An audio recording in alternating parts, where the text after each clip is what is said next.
Once plant processes are started, settings and parameters will be fine-tuned to optimize plant performance.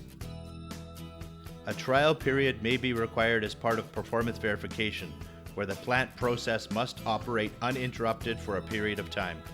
The trial period will be defined in the contract and could be anything such as 3 days or 1 month. After the trial period is successfully completed, a provisional acceptance certificate is issued to the contractor. The Provisional Acceptance Certificate, or PAC, signifies the start of the performance guarantee period. Operational parameters of the system are monitored and verified against contractual requirements. The duration of the performance guarantee period is defined in the contract and could be anything such as 1 year, 3 years, or 5 years.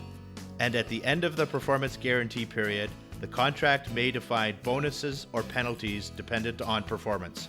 At the end of the performance guarantee period, the final acceptance certificate is issued to the contractor, and the contractor's responsibilities for the project are complete. This is one of the topics covered in my 3-day mini-course on commissioning and startup. To get started with the full course, please go to commissioningandstartup.com where you can sign up for free.